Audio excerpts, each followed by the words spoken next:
Хаешки!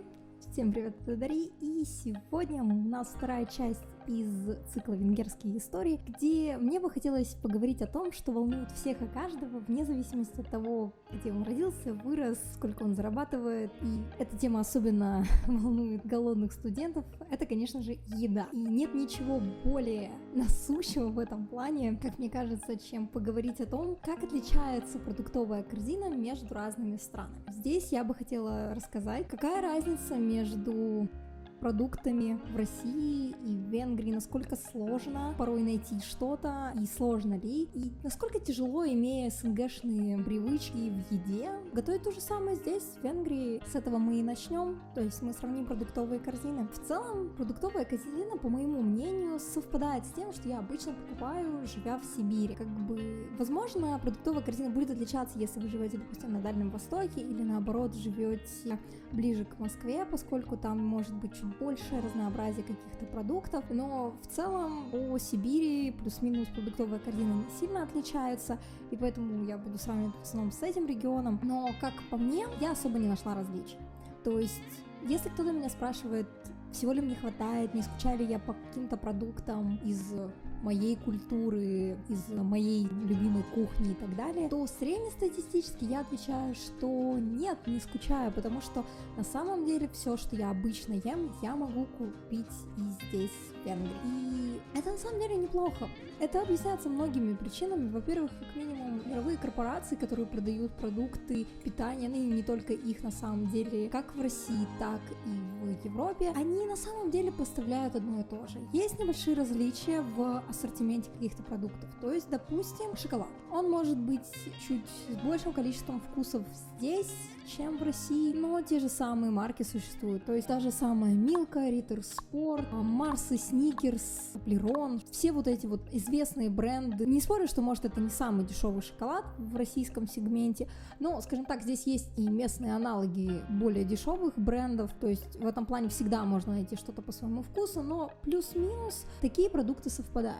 То, что касается чего-то более узкого, то есть если мы говорим о сельскохозяйственной продукции, овощи и фрукты, то, опять же, здесь это все просто более локальное, но имеет примерно те же свойства. Но если, скажем так, мы будем смотреть прицельно, да, по овощам, по фруктам, плюс-минус все то же самое, то есть оно не все произрастает непосредственно в Венгрии, ну и как бы в России тоже не все овощи и фрукты местного происхождения, очень много чего привозного, поэтому здесь можно смело сказать, что плюс-минус все то же самое, то есть нужна тебе будет свекла, не знаю, редька, редиска, картошка, помидоры, огурцы, тыква, кабачки, это все то же самое, здесь все такое же, то есть именно найти эти продукты нет проблем. То, что касается круп, то же самое, все эти гречка, манка, овсянка, перловка, рис, лапша и так далее, все это есть, то есть все зависит от того, что вы предпочитаете есть, но в целом корзина совпадает. А чего на самом деле прям вот не хватает, так это пельменей.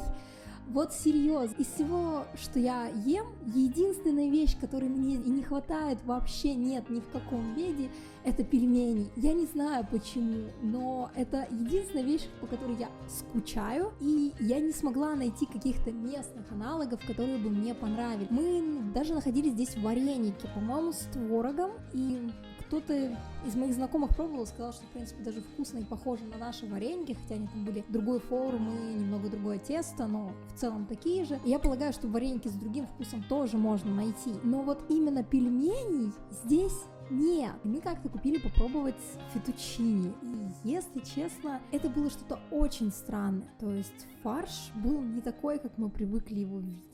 Хотя, хоть он и был свиной по составу, он совершенно отличался по консистенции, он был скорее больше похож на какой-то паштет. И, если честно, мне не очень понравилось. И тесто было тоже совершенно другое, то есть не классическое пельменное, как я могу выразиться, с высоко гордо поднятой головой. Ну, в общем, все было как-то не то и не так. И то, что мы тогда купили с названием фетучини, однозначно не находится даже и на грамм близко к тому, что мы называем пельменями. Поэтому в итоге дело закончилось тем, что мы просто сели и слепили пельмени сами. И знаете, это был лучший экспириенс в этом плане, как получить именно те пельмени, которые тебе надо и к которым ты привык, чем пытаться найти их здесь. Поэтому однозначно для пельменей аналогов здесь, к сожалению, нет.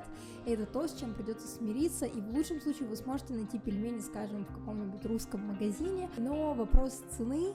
Из еще каких-то таких товаров, которые могли бы нам напоминать о нашей культуре, традициях и кухне, может прийти на ум какая-нибудь сгущенка или пряники. И вот с этим как раз-таки проблем нет. Что сгущенка, что пряники, в принципе, продаются здесь. Это не то, чтобы было сильно большой проблемой найти. Сгущенку, честно говоря, я в итоге так и не стала пробовать, поскольку это не тот продукт, который для меня является самым необходимым, но я знаю, что она здесь продается, хоть и с другим названием, и, возможно, немного другой консистенцией, но, опять же, при желании можно ее купить и попробовать найти ту, которая вам нравится, либо можно пойти, опять же, в тот же русский магазин и купить эту банку сгущенки там. Да, она будет дороже, но как часто вы едите сгущенку?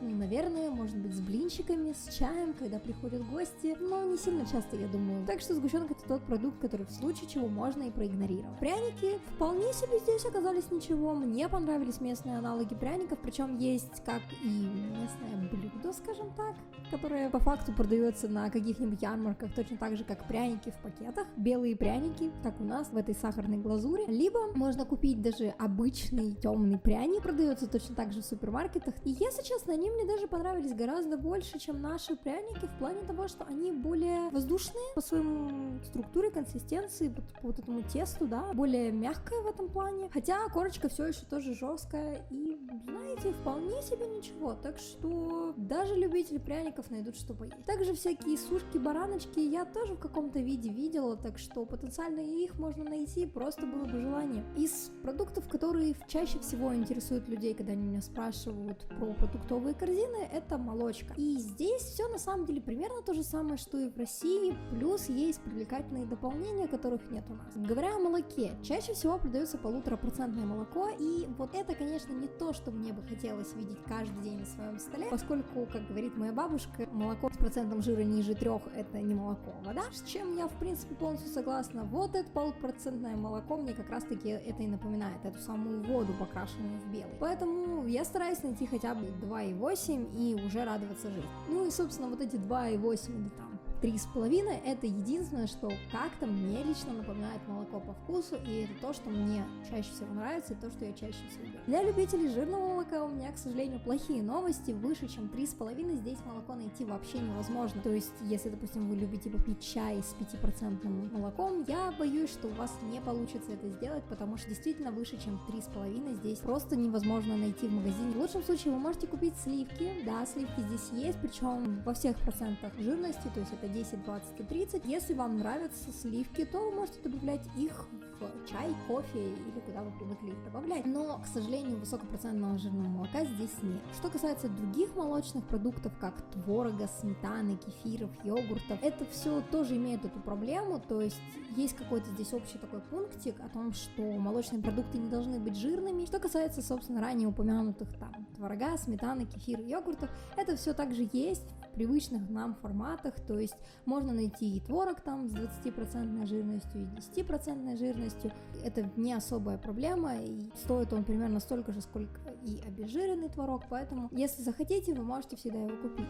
Еще интересный факт, это то, что здесь достаточно много безлактозных продуктов, то есть это как молоко, так и йогурты, и сыры. Если у вас есть какие-то проблемы со здоровьем, которые заставляют вас покупать безлактозные продукты, то для вас это приятное дополнение. Для тех же, кому без разницы, какие продукты брать, или они наоборот хотят лактозные продукты покупать, то нужно просто обращать внимание на то, что вы берете, потому что иногда могут быть казусы. К примеру, как-то я взяла случайно безлактозный сыр, и он был на вкус как резина. Возможно, это, конечно, была проблема какого-то конкретного бренда и там конкретного сыра, поэтому как вариант, чтобы попробовать что-то новое, я рекомендую, потому что вдруг вам понравится вкус, и вы зря избегаете этих продуктов. Но если вам тоже не понравится такой вариант продуктов, то тогда обращайте внимание, что вы берете. Но для людей, у которых есть проблемы с перевариванием лактозы, для них это, конечно, большой плюс. Это хорошо, что и потребности этих людей учитываются. Еще интересный продукт, о котором я никогда не думала, что мне придется напрягаться, чтобы его найти, это глазированные сырки. И знаете, этот вопрос на самом деле появился в моей голове только тогда, когда я узнала, что на самом деле в многих странах Европы их на самом деле нельзя купить, но я нашла их в Венгрии. Да, они здесь есть. есть, и они продаются в стандартном для нас формате. Конечно, сами сырки меньше по размеру, чем те, которые продаются у нас, но в целом все то же самое. Глазированный сам сырок, глазированный шоколадом и в какой-то полиэтиленовой обертке. Единственное, вопрос, который у меня появился 2 года назад и так и не исчез, это почему нет шоколадных сырков? Вот правда. То есть здесь есть глазированный сырок, он как обычно, то есть глазурь, внутри сырок, внутри сырка полосочка начинки. И вот этот сам сырок, он всегда ванильный. То есть начинка внутри сырка, она может быть любая. То есть это может быть клубничный джем, банановый, это может быть какая-то ореховая паста, это может быть лаймово-лимонный джем. Но сам сырок всегда одинаковый, он всегда ванильный. И никогда нет шоколадного. Почему? Это вопрос, который остался без ответа. Так что если вы так же, как и я, любите шоколадные глазированные сырки, то я смею вас расстроить, здесь вы, к сожалению, не сможете купить.